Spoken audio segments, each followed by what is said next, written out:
So writing, mindfulness, meditation, which of those comes first and how do they Hmm. meet each other? Writing, writing historically came first, and if I'm honest, writing usually comes first. So this is something my husband and I talk a lot about because we're both creatives and we both have meditation practices. But like, if we have half an hour, I'm writing and he's meditating. So Haha. like, I think that's very telling of how we actually do prioritize. Meditation is like such a close second that I even hate to rank them. But the truth is, like, if I have half an hour, I'm writing, not meditating.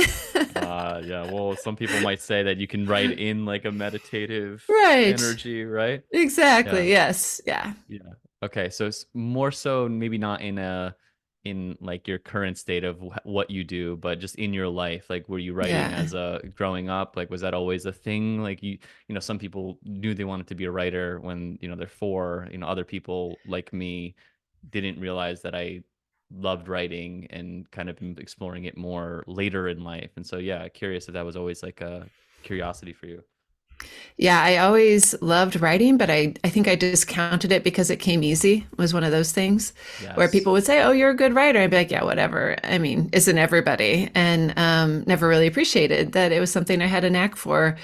And then my mom was an artist, a single mom, and a painter, and so financially, it was always a little bit of a struggle. So when I got to end of high school and was trying to decide what I wanted to do, I was like, "I'm going to take the practical route, and I'm going to be a scientist." I went and got a degree in biology, and um, I wasn't great at it. I love science. I love the like concepts around science, and I still very much like integrate science, especially in like how I teach mindfulness. I love the neuroscience part of it, but I wasn't a fantastic scientist. But people did love being my lab buddies because I was always like eager to do the lab write-ups because that was the part that seemed easy to me. And it wasn't until like a decade later.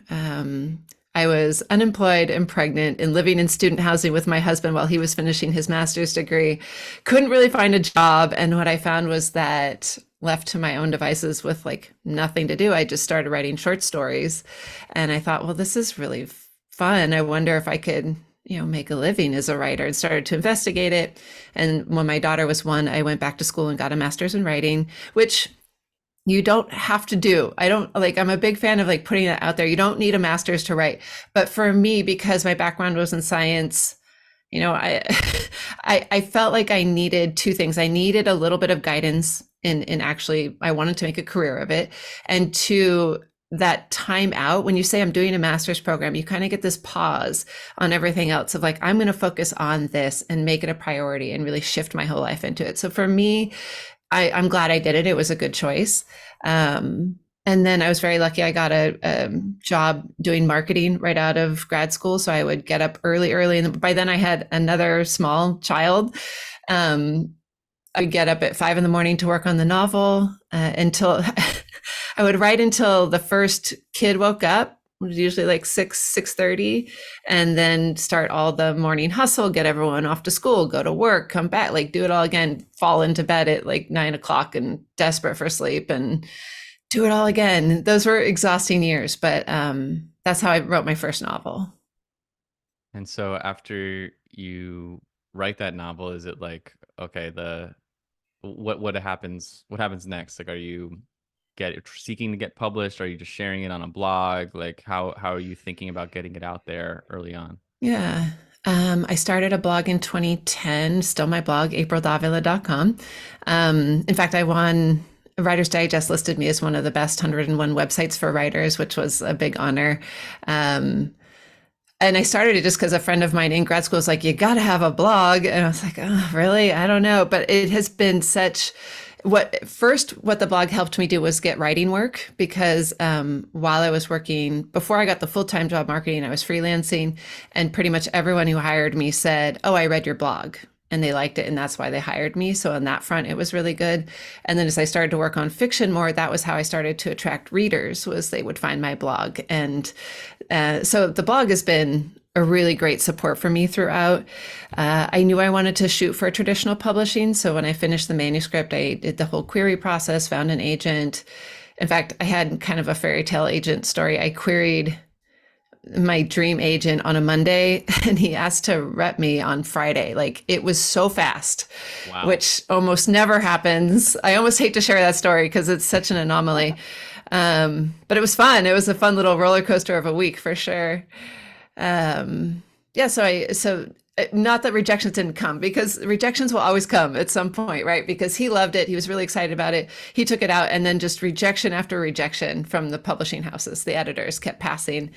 And at some point I asked my agent, like, should I do rewrites? Like, why is it getting rejected? And he said, if we're getting the same reason over and over again, I'd have you do rewrites. But like, one editor loved the characters but not the story, one editor loved the story but not the characters. It just like needed to find its home, and then it finally did. And an editor at Kensington loved it and made it his project for I, so Kensington generally doesn't do a lot of literary fiction, but their lead editor gets to pick one book a quarter that he just loves for, because he loves it. And that becomes his kind of baby project for the quarter. And so he really liked my book and they championed it and they did a wonderful job.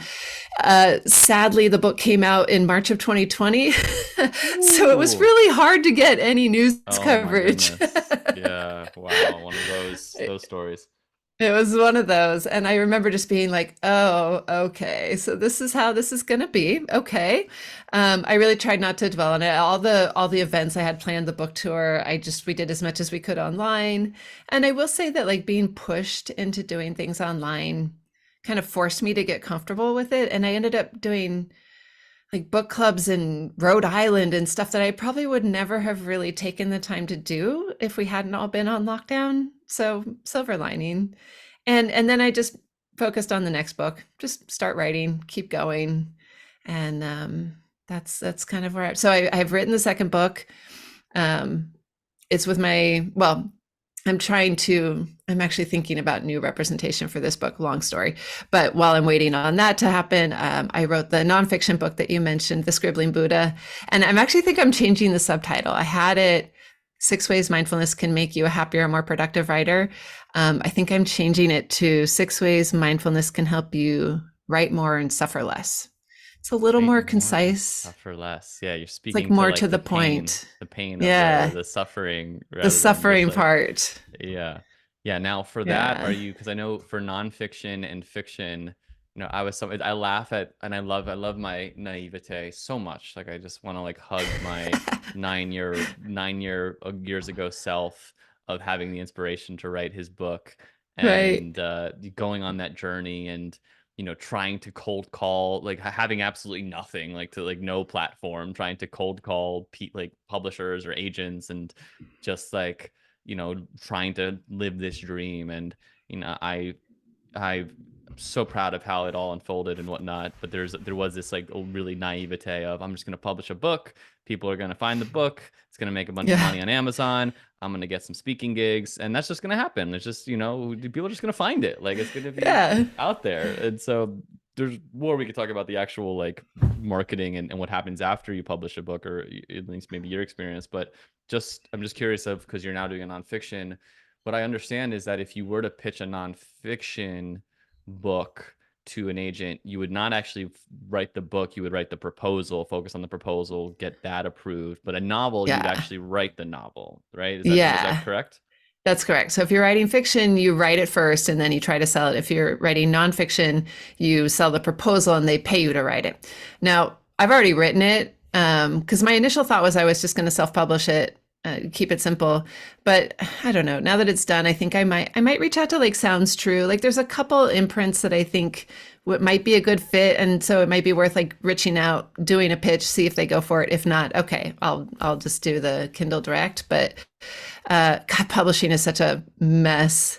It's such a crazy game, and it's so hard to know what the right steps are to take and how to put together your career. I'm actually working on a class right now because I have so many, I work with fiction writers, and then when they're done with the book, they're like, okay, what's next? And I know a lot of stuff about publishing, but I haven't formalized it. So I'm actually like this week working on putting together an outline for a new class of like, okay, now that the book is done, what do you do with it? But I am staying in my lane of fiction, because I think nonfiction really is a whole other beast. It's trickier. Yeah. Yeah, I think Yeah. there's many ways if you are building a platform like you're building now and you're able to like dial in the audience through as you're helping writers, then I can see both ways. I can see it so working, you self-publishing and Yeah. having and I know you're not doing it, and some people do it for this reason, and I don't totally I don't align with that because a book's a huge project to just do a crappy business card for, right? That like promotes like your Right. program. If people will do a book that's like a shortened version of their program, and so you do the thing, and they'll go into the space with you, and that's fine for whatever. But it sounds like can be this can potentially be that, but it sounds like you're doing it based on how much this has really impacted you. And yeah, I'm just saying all that where I Yeah. could see it working that way. And then I could see Sounds True is like the dream publisher for me for sure. Yeah. They're great. Yeah, I so mean, that would be lovely. why not throw a shot? Like, I mean, might as Right? well, might as well um throw a shot in there. Okay, so there's like Yeah. a few different ways we could take this because the experience. And what was I gonna say? So what it reminded me of your when you talk about this other program, it's like the hardest part is over writing the book, but then there's like the other hardest part, Yes. getting it The out there. next It's hardest like part. the Yes. next hardest part. Um, and so, what do you see in maybe let's just more practical of people writing their novel or book, whatever it could be? Like, what are the common challenges that you Yeah. work people with that you see? That's a really good question. And I think I can answer it best by backing up a little bit. So I think I mentioned like the writing came first, right? I took my first meditation class in God, like 2004 or something like that. And like a lot of people, I dabbled for a long time. I would say I meditated. I kind of always meant to meditate, but I never really sat down and did it very The much. idea of meditating felt so much Yes. better than like actually meditating. Telling people about Yes. you like kind of meditation is easy. Yes, exactly. And I did that for a long time. And then I guess, and I struggled with my writing for a while too. So I mentioned how I was getting up early to write the novel. I finished grad school in 2010. And it was until 2016 that I started having any success with it. And this is like writing pretty consistently almost every day. And when I looked back at what changed in 2016, like when I finished the book and I found the agent and my short story started getting published and a short story of mine won an award and like there were like things like that were happening. The thing that had changed was that I'd started meditating regularly. And at first, my science brain is like, well, correlation is not causation. That couldn't possibly be the reason. But when I really started to break it down and think about what had changed, it was all directly related to my practice, my sitting practice. Mm, And so those are the things I've thought about this a lot over the years at this point, and I'm really kind of fine-tuned and honed. And that's why like the subtitle of the books is the 6 things or 6 ways mindfulness can help you. Because I really have come to 6 main ways that it has helped me and that I can teach it to people to help them too.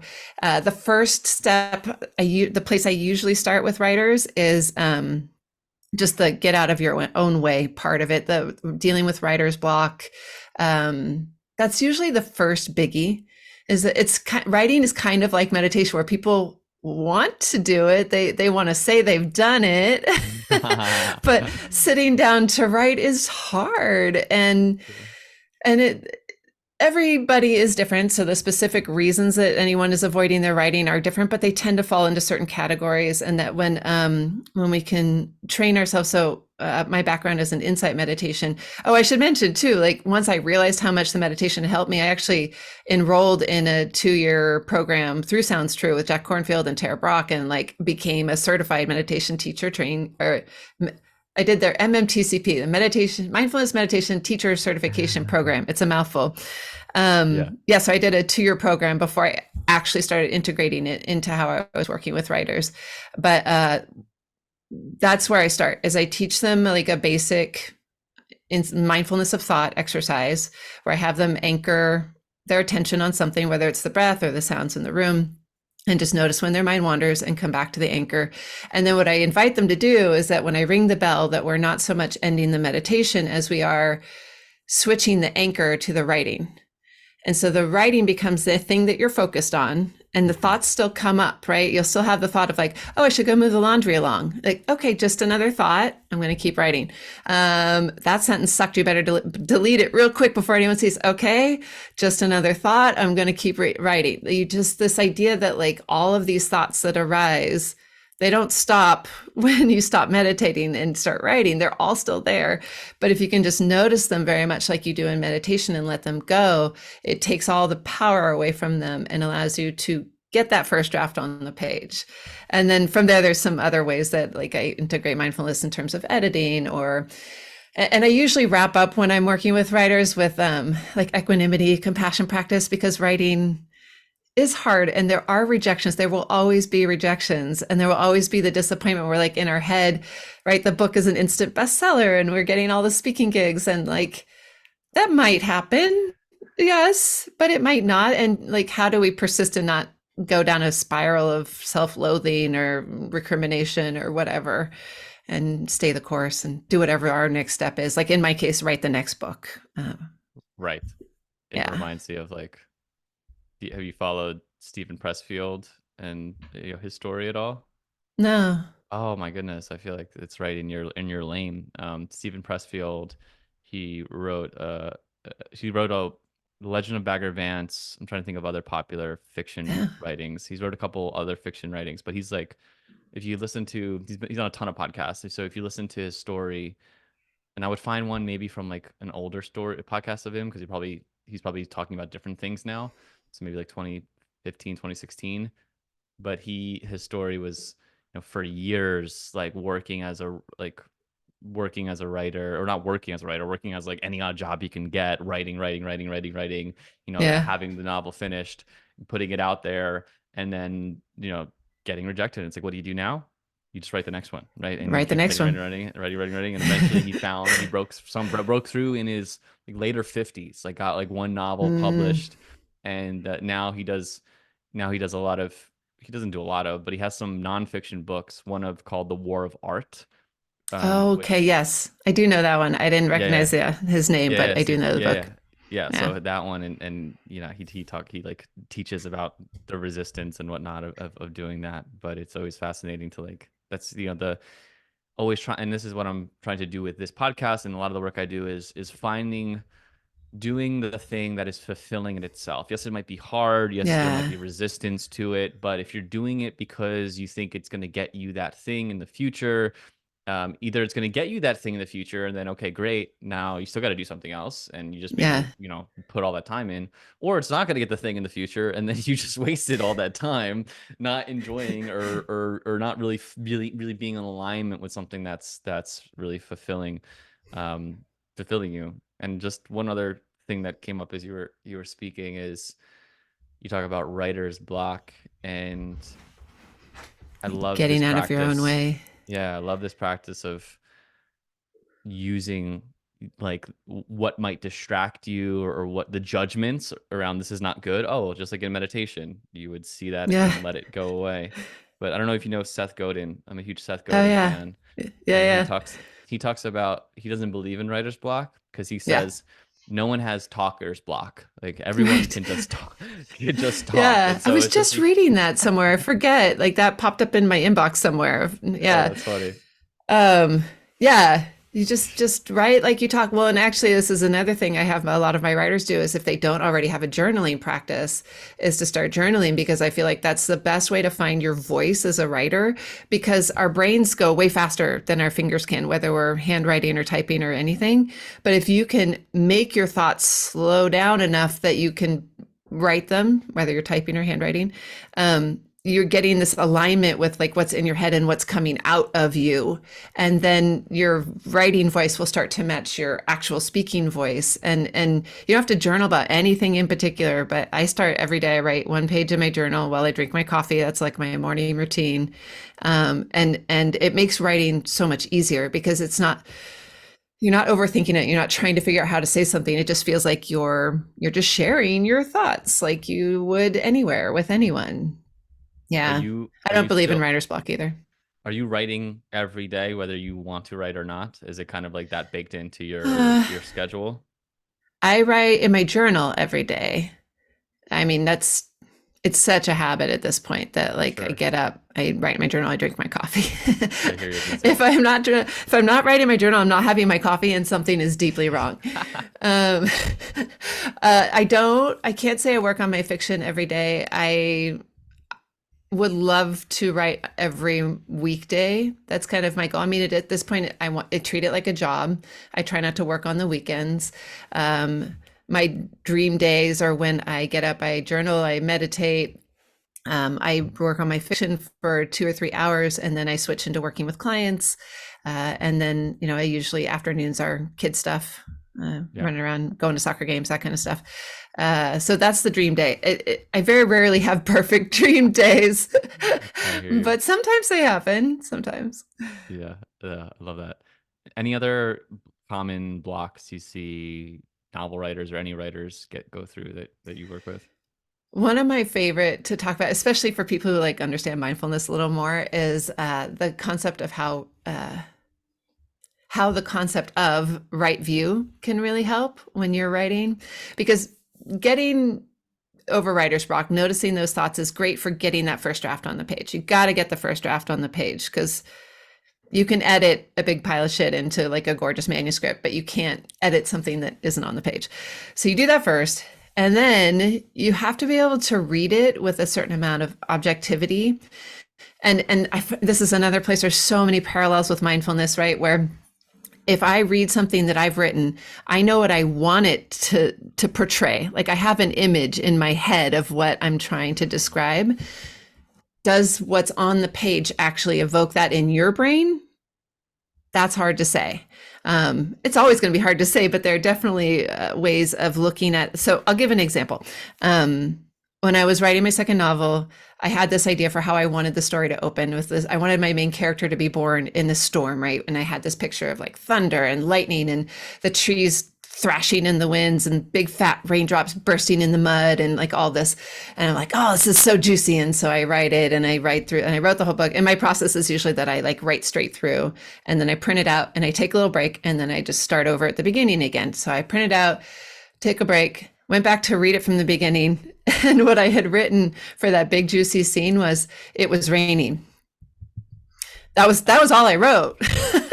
And in my head, when I had written it, I was like, oh yeah, it was raining. Like I had put so much mental overlay onto those words. But if you read the words, it was raining, it could mean anything. It could be a sprinkle, it could be a storm, it could be any kind of rain. There was no description at all. And it's a fine line. You don't want to totally overwrite things, but when something is important to you as a writer, that like that scene was really, I ended up cutting it, such is life. But it felt important to me, and those are the moments where you actually want to make sure that what you think you have written is what you have actually written. And I find this has been such a game changer for me in life too. I'm sure you've had this experience like with your spouse or anyone else in your life where like they say something and you totally react to something that they didn't really say.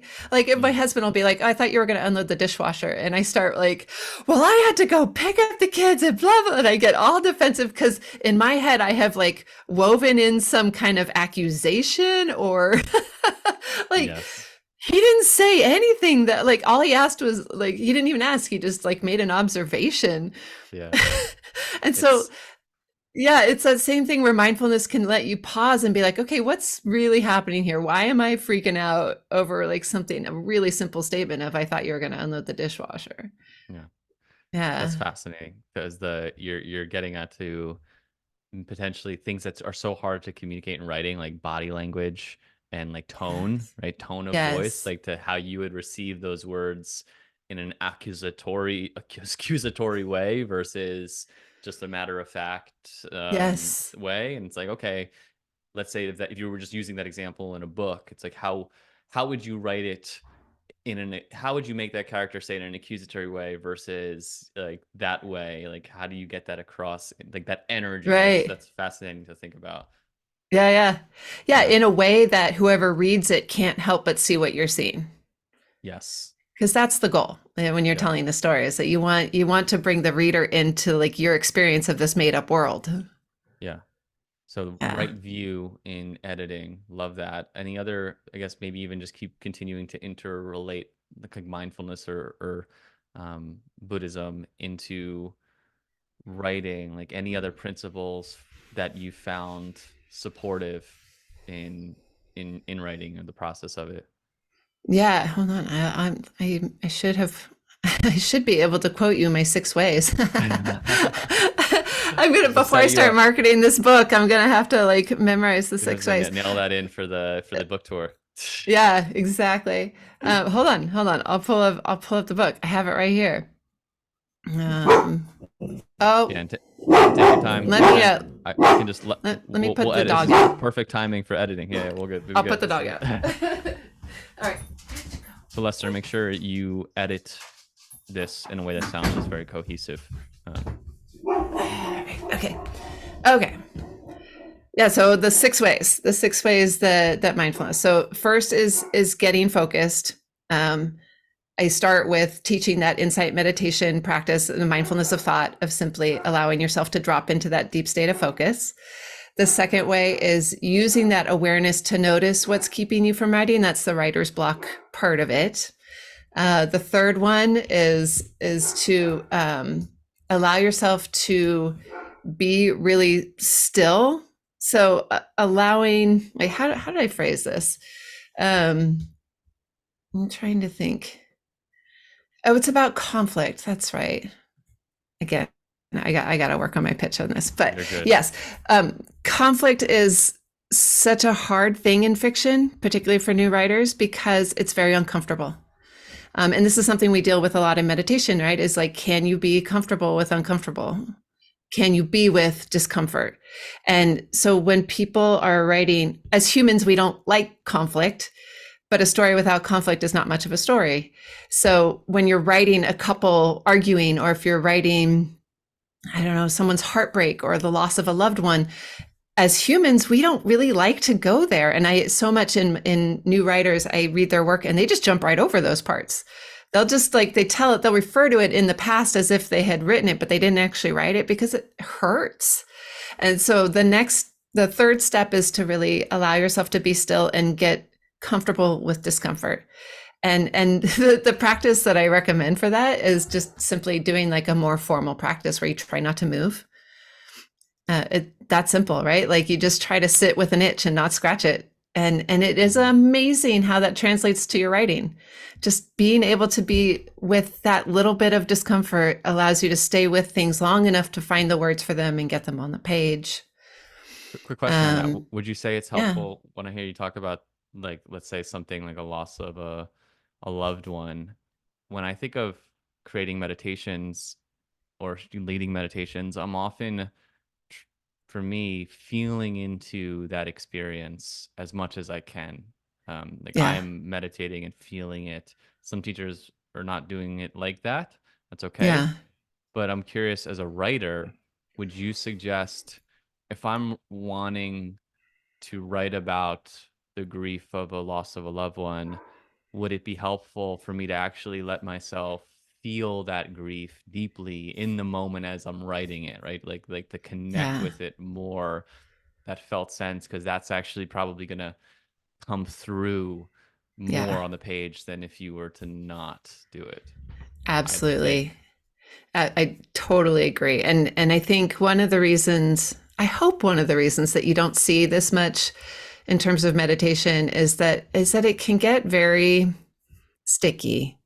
I mean, we start to edge into the realm of therapy, right? Sure. And we don't, you want to be very careful not to open up old wounds, re-traumatize. And so I always like to preface anytime this is step four, number four on my list is exactly this, is diving into emotional experiences so that you can portray characters more richly, more three-dimensionally, and to do exactly what you're saying. Like if I'm writing a character who's heartbroken, I'll in my meditation, and I always take 5-10 minutes just to sit and get quiet, but then I will intentionally bring to mind when a time when I felt really heartbroken and really let myself kind of revel in that pain, like almost to the part of like, am I crying, or like what does it feel like? And it hurts. And at that point, if I'm really trying to capture something specific, I don't usually do this with my meditations. This would be the one time I do.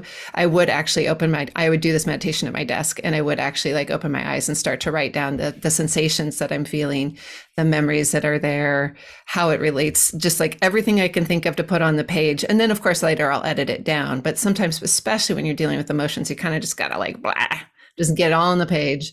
You make it pretty later. Um, but again, I always like to just like put it out there. Anyone who's listening, tread carefully with that, right? If you feel like if you tap into something, if you're trying to remember a time you were heartbroken and it's like wham, it hits you upside the head and you're bawling, step away, take a few deep breaths, and maybe get someone to do it with you. Find a therapist to talk it out with. Like you don't want to do too much of that on your own because it's just going to make you sad, Yeah. Yeah. You have get you to stuck there. have some self awareness and the opportunity to pendulate and like know where your edge is at. And if you are reaching your edge, you having some self awareness to step off of that edge and not go over it. Yeah. I Yeah, think that's a really, really important point. yeah. It doesn't really benefit anyone to like re-traumatize yourself. Yeah. No. Yeah. Yeah. Um, and that reminds me also of like I think that's how method acting is. Like you would actually like go Yeah. into that feeling, right? To really try and be that and to act it. That makes total sense. Where it almost feels like you're actually experiencing it, but you're playing this Yeah. role and this character. And yeah, I think that's what I think there's. I think that's what makes the art real. Like there's like a real Yeah. felt sense when we really can connect with whether it's an actor or a writer. It's like, yes, they might be playing a role sometimes in the acting sense, but they're so connected to it that Yeah. time and space and what that role is actually not exist. Like there's like an invisible world that you just human experience of life that's I'm able to feel that, Yeah. right? And I think that's Yeah. getting to an essence of what I think art is. Absolutely. I mean, I think that's why we love art. I mean, whether it's painting or music or film or books, to feel deeply or to experience deeply something that someone else has portrayed in some way from their own heart and soul. I freaking love it. And I really like, I more than love it. Like I feel deeply the power of that, like the power of fiction and that being that's the world that I'm in. Uh, the way that fiction can build empathy with other people, the way that fiction can inspire, like you look at things like science fiction and that's what like our scientists are using science fiction to like make the future happen now, right? That like it took some creative person not worrying about the how to just write a story where I don't know, Yeah. watches could talk to you or something. And then the people who are good at the how come in and they're like, oh, I could do that. And they like make it happen. Yeah. Fiction is amazing to me. And human stories, we can talk about AI if we want to. Like I got no problem with AI, but like there will always be a place for human stories. Yeah. And for that very reason, that the Yeah. connection, that empathy of emotion, I love it. I get excited. I hear you. So I don't know if there was a couple more in the Oh six yeah. ways. So that was number 4 was the emotion part of it. Number 5 is the right view, and then number 6 is the equanimity part of it. The Got how it. do you stay sane in this whole process of laboring over something for years, putting it out into the world where somebody will be mean. Somebody's going to say something not nice. Yes. Yeah, not attachment. Yes. I'll have an episode coming out on the podcast soon. Probably it'll be out by the time this episode comes out on dealing with negative reviews in general, like or dealing with negative Mm, feedback, because I think it's yeah. just important to work with. So yeah, having Yeah. that view of like, can we? I love this Tim Ferriss quote is you're neither as and it's like separated. The number one is separating you and your work, right? Like you are Right. not your work. Your Right. humanness as a person has nothing to do with. So really learning to separate that and realizing that the work's not as good as people say it is, and it's not as bad as people say it is. And if you can just Yeah. hold that line of like people are going to project their bad stuff, their good stuff, it's not for them. Like we have Yeah. audiences, we find our niches. It's actually not for that person. Great. And like celebrating that feedback and coming Yeah. I think what you're saying is no, doing that from that kind of equanimity, releasing it, not attaching to it. Yeah, you have so much Exactly. more power to just keep creating and like it's such a strengthening factor. Yeah. Um, Yeah. That I always like to think of it as kind of like a marble on a plate, and we're always trying to like keep our marble in the middle of the plate. oh, that's And funny. That's a good and that like one. with equanimity practice you can make it a little bit more of a bowl. Like just a little bit, right? Curve the That's a corner great, so you don't lose your marbles. that's a great imagery. I love that. So I'd love to maybe um, shift. I'm just curious, as someone who writes publicly on the internet and considers myself having a blog, to quote Mac Miller, it ain't 2009 no more. And blogs are not what they were in 2010 to Mm-hmm. maybe even 20. I don't know. You tell me when it started changing, 2019, Uh 2020, 2018, yeah. 18, because blogs were a huge, huge thing. And now, podcasts started becoming more of the thing, and then Yeah. video, and it's like the world of blogs. So I'm just curious, as someone who's been in like I would say an OG about blogs, it's like, how do you feel about the state of blogs? Like, do you Yeah. have, what have you noticed in your own blog, like the change? And are you considering doing more video content or more this type of content and trying to bring your work to more people where people are going? Yeah, it's a really good question. I have been toying with the idea of a YouTube channel. I'm not If ready to commit, I'll but just it's say that you would do really, I think you would do really, really well. And I think that's the platform everyone, if you're going to consider a platform like a new YouTube, platform. Yeah. YouTube's the one. That means a lot coming from you, actually. Thank you. It's on that like short list of things I will do soon that I haven't gotten to yet. I continue to keep up my blog almost out of habit. And I'll tell you why. The main reason I keep my blog up is that it pushes me to create the content that I kind of use throughout my sphere.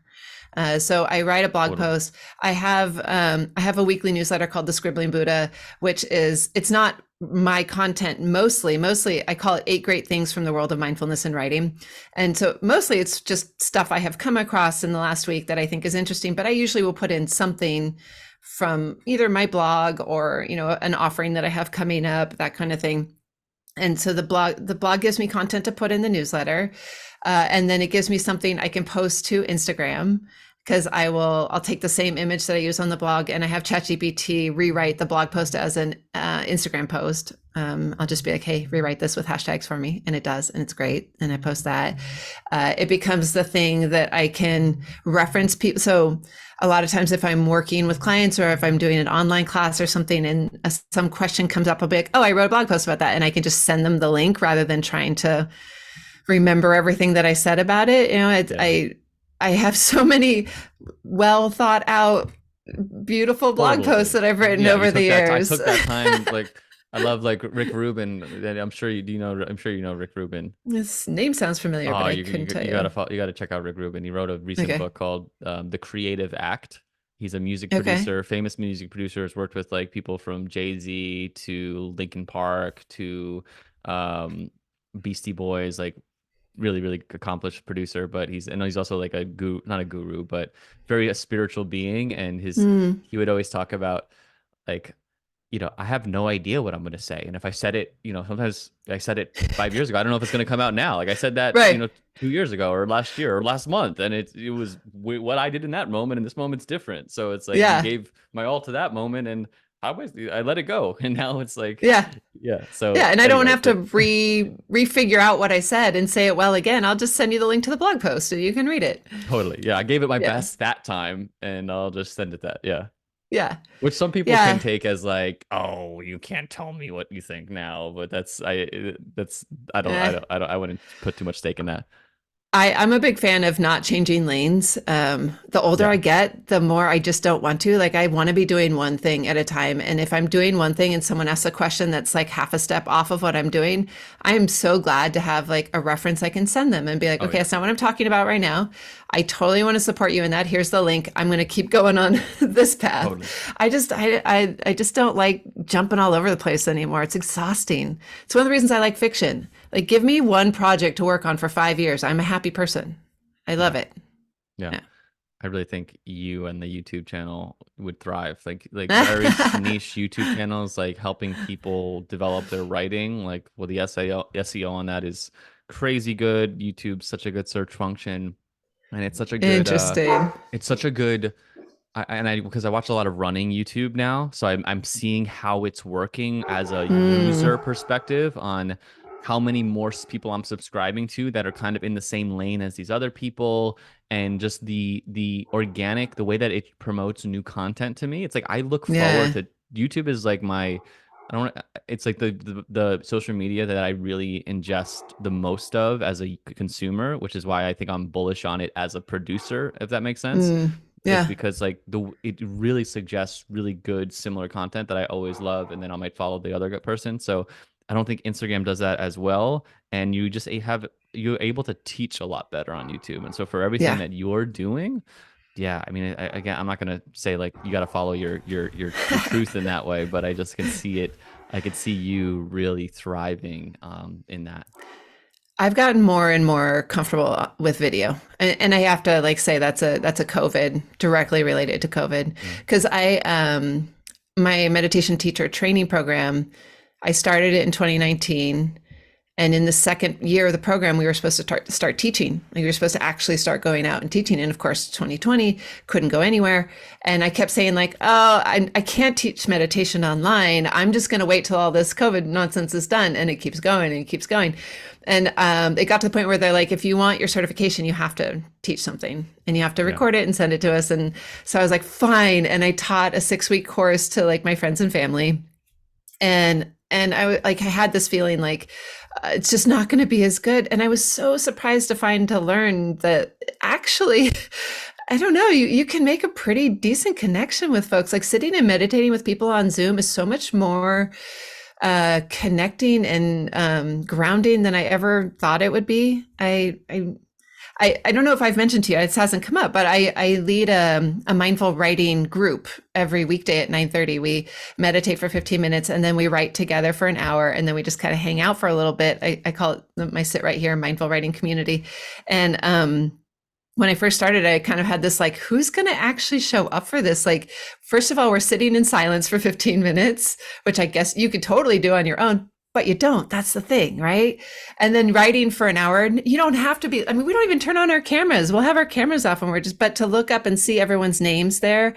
And I know they're all writing and I'm going to stay there and keep my butt in the chair and I'm going to write. And then when the hour's up, we check in and talk about it. And it is such a wonderful community. It has become the cornerstone of my writing practice. I know no matter how crazy like business or the kids or whatever gets, I know that an hour every day, I'm going to sit down with my friends and I'm going to meditate for 15 minutes and I'm going to write for an hour. And it's amazing. And I never would have thought that would be possible on Zoom. such a cool offering, and it's it's like how, and you mentioned this when we talked or through email around bringing your unique thing that you love, combining it with mindfulness. And so, Yes. yeah, I'm curious, maybe speak more about how maybe it's not writing for some people, but I'm curious what you think of like other examples where you can see people weaving mindfulness into what they love or what they do in a unique way. Because I think you've done it really, really, really stellar. Thank you. Thank you. And the thing I love best about it, I do have thoughts on that, but I want to share one thing that, like, the thing I love best about it is that, like, people don't come to me for mindfulness, they come for writing. And then I get them meditating, like people who might never have meditated. And I like Yeah. get them to do a little bit of it. And then after they've done it for a little while, they'll be like, wow. And they'll just start telling me about all the things in their life that are just better and how they're just a little calmer. And they like how someone cut them off in traffic and they didn't freak out. And I'm like, just like, it makes me so happy that like people who might not have found meditation otherwise are meditating. Um, but to answer your question specifically, that niche.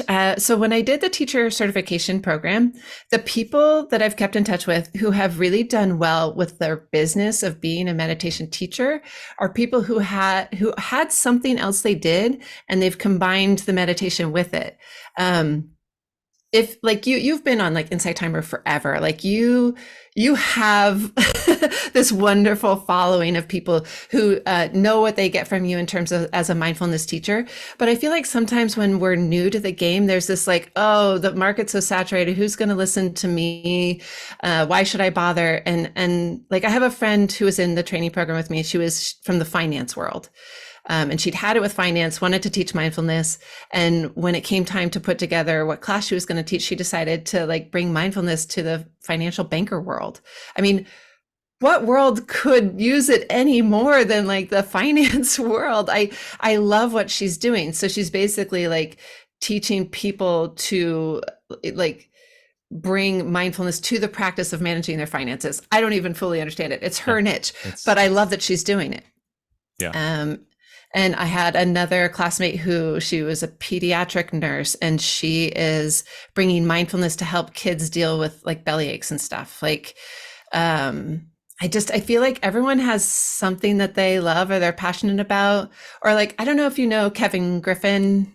He's I a don't know. meditation teacher out of Spirit Rock. He was like a musician, probably still is. I haven't checked in with him in a while, but he got sober. He started the 12-step program decades ago, and mindfulness really helped him in that process. And so he brought mindfulness and sobriety together and made that his niche. He wrote, I'm forgetting the name of his book.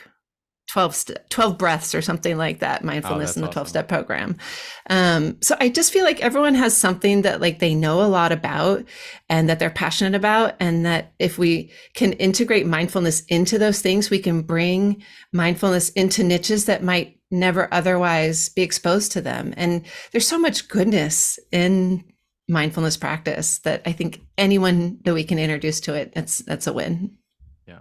Yeah, that's finding a niche and bringing that in. It's really, I'm trying to think of like the alternative. It is, as someone who has a podcast called The Art and Business of Meditation, if you're just wanting to teach meditation classes to the broad public, it's it's there's a few different ways. Like you can go the route, I think, of a spirit house or an insight meditation society and really devote to like the longer you're becoming a teacher in the Dharma lineage, and you're often teaching those retreats, living on donations, really going that Yes, route, which I have so much respect for, because in so many ways like absolutely. that's like you know, the real deal route to go.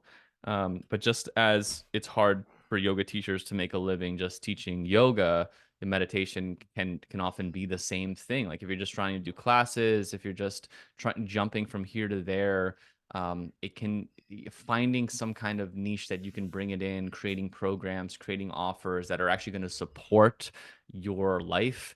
I think it's definitely important to think about. And I love the community aspect of what you're sharing is so important, and the accountability of being together on a call. Like I have a mastermind group, and included in that is a co-working session, and there's just Mm, so much power, and just we're just going to get on Zoom together, and everyone's going to share what they're working on, and we're just going to be quiet, and we're going to work. And like the I love it. productivity that happens when you're on Zoom with another person is so wild. Do you follow Darius Bashar at all?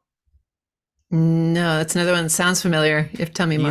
He has a community called Artist Morning, and Oh, I heard your podcast with him. yeah, That's yeah, how I yeah. know So his he's name. yeah. So he's a friend, but he has something similar to you, where every Friday at 9 a.m. he has a huge group of people gather.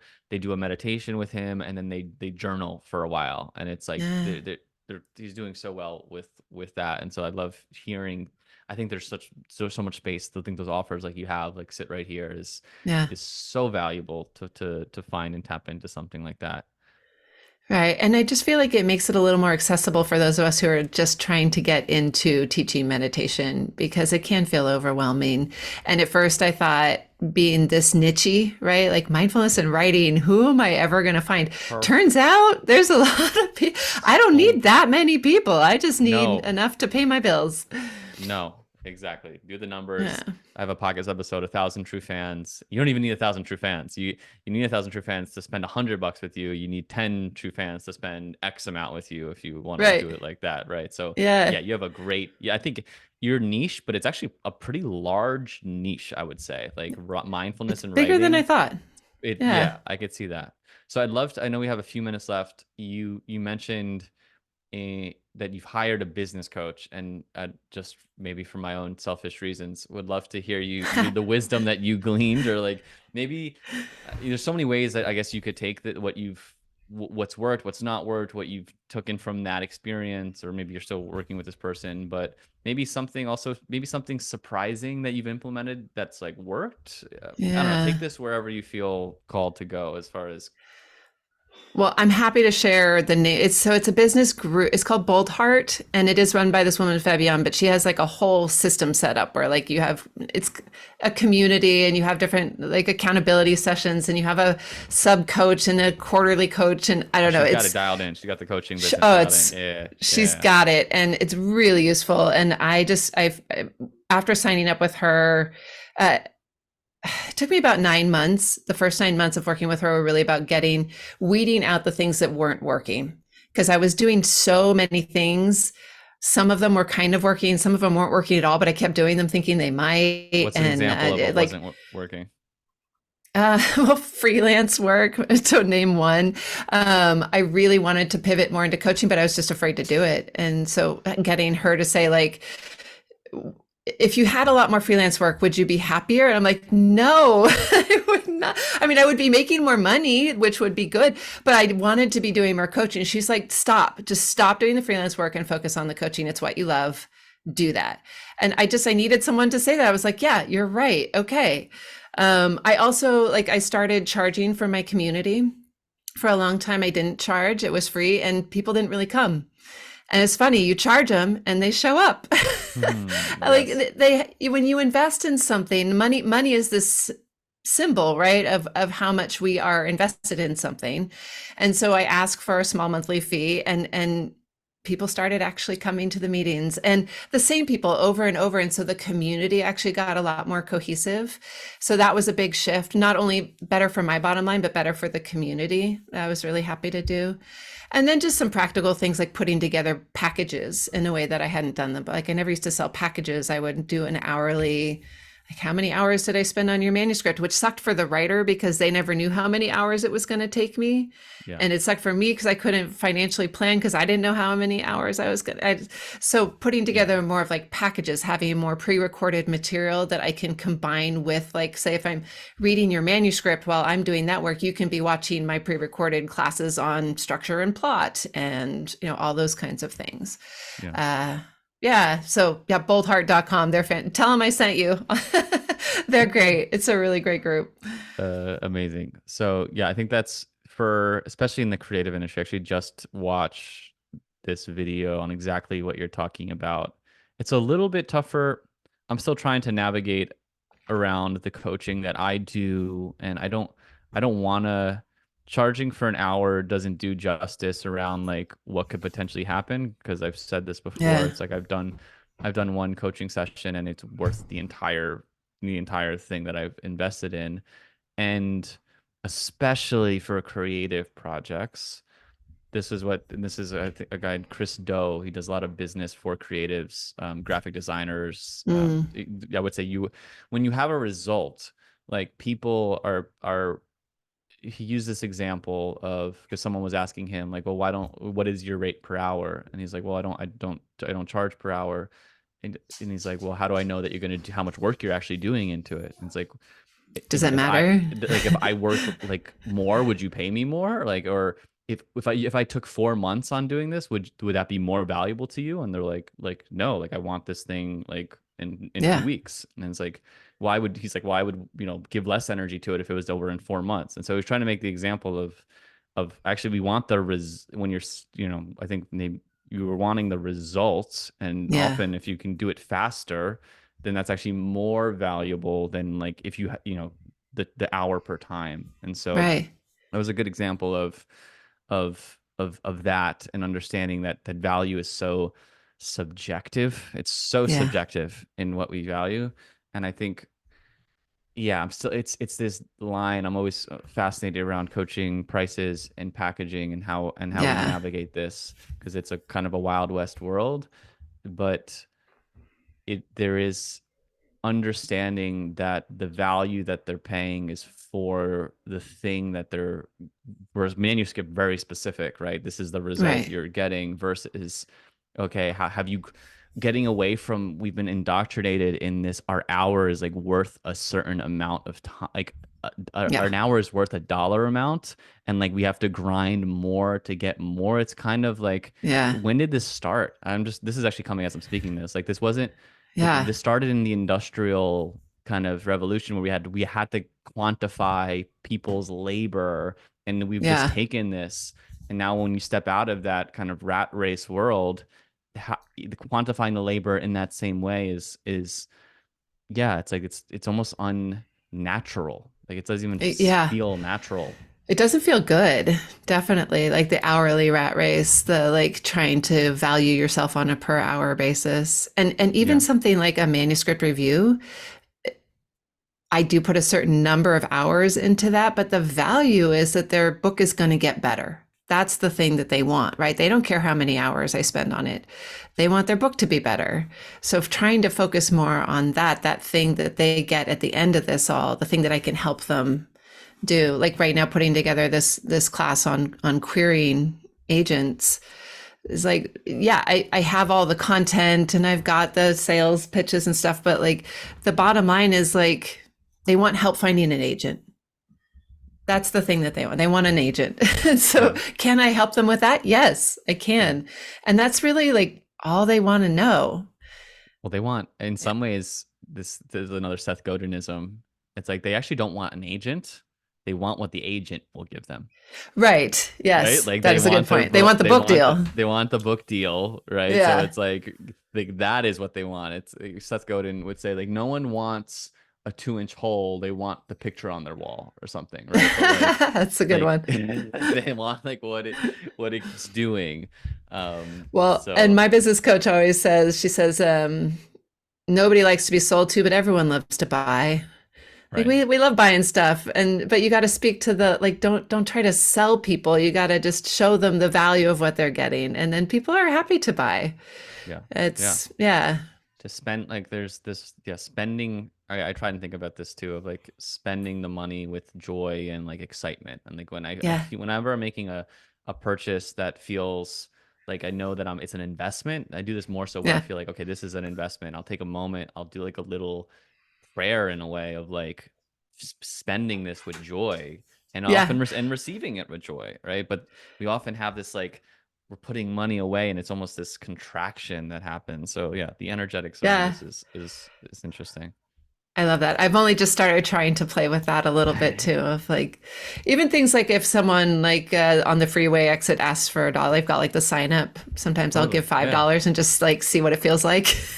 There's people that I know. There's this kind of like a money thing. Like I've never done it. I'm definitely not opposed to doing it, but I know it's like a common thing in the this weird, I guess, spiritual coaching world where they'll to like change your relationship to money is to take maybe $210 bills and just go around a street and just start like giving people, like anyone you see, Just get like the flow just going. just giving, like feeling this unattachment to letting it, yeah, Yeah, yeah. it's a little woo, I guess, but I think That's there's some truth I'm to up it. for the woo. I like the Yeah, woo. yeah, all for the woo. So April, where can people go sit and write with you, and where would you like to send anything you want to share about, obviously, your book and your program? So yeah, Yes. feel free to share what's Well, and going I'll on. share with you when the book is available. I'll let you know how that comes. But aprildavila.com is my home base. Everything's there.